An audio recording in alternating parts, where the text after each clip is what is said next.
Hello, well I've got another barbecue coming up at the weekend. I'm going to be doing a brined chicken and a pulled pork. I'm going to show you how to get the brined chicken mixture made and how to get the chicken ready and in the bucket in the fridge. And ideally you leave it overnight or for 24 hours if you want to. So I'm going to get set up on that and show you how it's done. Right, this is my brined chicken. It's a great recipe.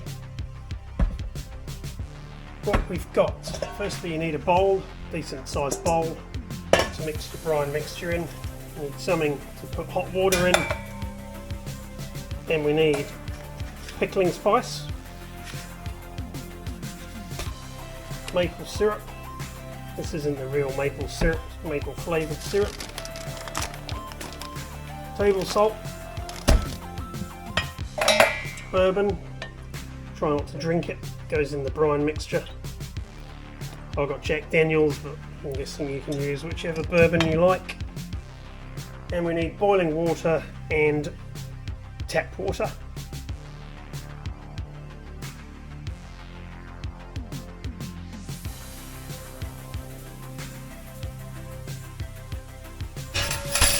So the pickling spice, you can buy it at the supermarket. We need 2 tablespoons.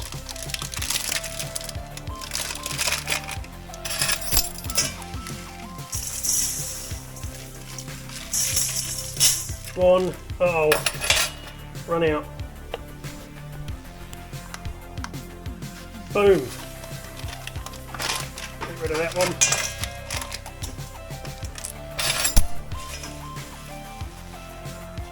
Got another one in the cupboard. 2 of those.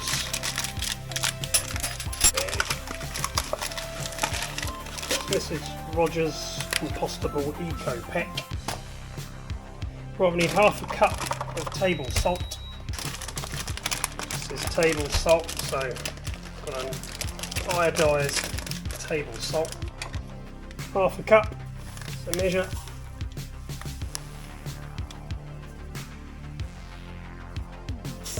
Boom. Cup of maple syrup.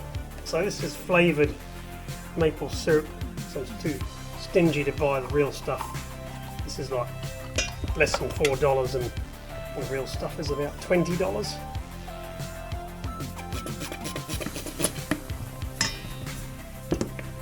Sounds like me after a curry.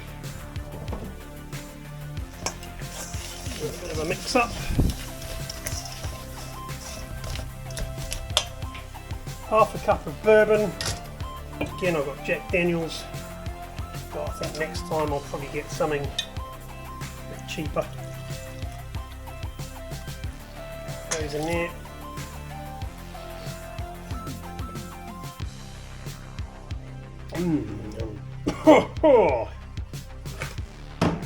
Bit early for that. Just had breakfast.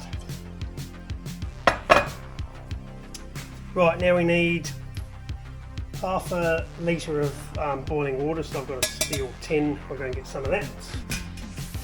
Boil up.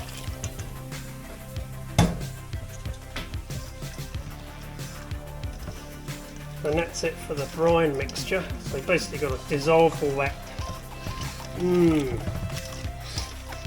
Smells like a Jack Daniels Christmas cake. Getting there. Leave that. Right, so while that's kind of sitting there, I'm going to get a 4 litre bucket. I've got a stainless steel bucket, not 4 litre, it's a 10 litre bucket. So stainless steel is good. I mean, you could use plastic, but this is stronger, and you can get it nice and clean. So I'll give that a quick clean.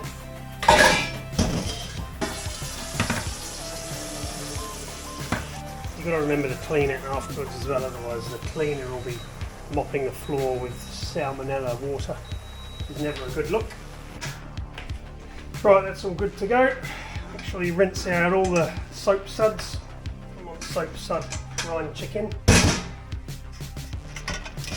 Give that another bit of a stir. You can see that salt's all dissolving nicely now. Just a little bit on the spoon, so that's looking good. Smells lovely. We'll probably strain that and drink it as some kind of Christmas mould cocktail type drink. Right, that's looking good. So now you want 4 litres of cold water. There's a litre water container in your bucket. Right, that's 4 litres of water in our clean stainless steel bucket. So this goes in the water once it's cooled off a bit. Still quite warm, so I'll leave that for a little bit. While it's cooling off, we'll get the chicken out and give it a rinse.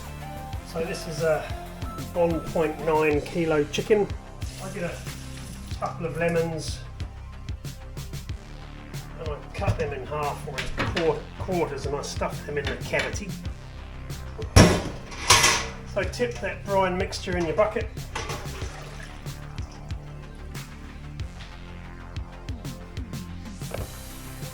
Get your chicken. So you want it legs up or drums up. I throw my lemon in there. Stuff it all in there. Plenty of room.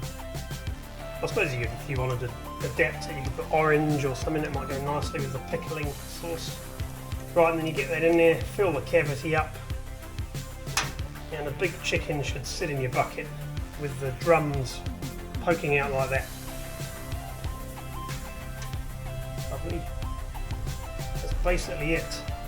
So what I do now, I'll cover that with some tin foil just loosely, and then we'll go and transfer it into the big fridge.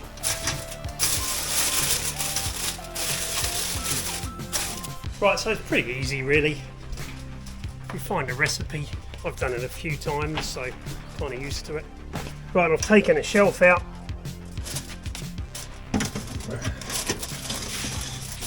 And that goes in there. And I'll leave that till tomorrow morning. And I'm planning on getting that on the smoker about 7, 8 o'clock in the morning. Right, done. Right, here we are. So the chicken, just taken out of the fridge. I'm going to put it into the smoker. I've already got a pork going in there. It's been in there for 4 hours and it's wrapped up, waiting to come up to 94 degrees. So I'm going to take that out and then I'm going to put the chicken on the bottom rack. I've also got to attach another Weber probe and the Weber eye grill too, which is a great piece of kit. And there, got these little hooks on the fence here for hanging stuff on, they're really handy. Take them off, chicken in, pop that in there. Too easy. Stick the probe in there. Another one in there. These Webers are excellent bits of kit. Once done, clip you from the fence. So there's our chicken. That'll be about 4 hours, 3.5 hours, and then I'll take it out and rest it for like an hour or two. This hook here is really handy. Pop my lid on there anytime I want to get in there. So really good. Right, well, I've put that in. Excuse me. Put that in, and I'll leave that for a little bit, and I don't know, like an hour. I've got the probes in, so I don't really need to worry too much about it. I'll set the temperatures on the app and just monitor it from there. Right, here's the brined chicken. 5 hours, looking pretty good. So we're going to rest that for a while and then cut it up.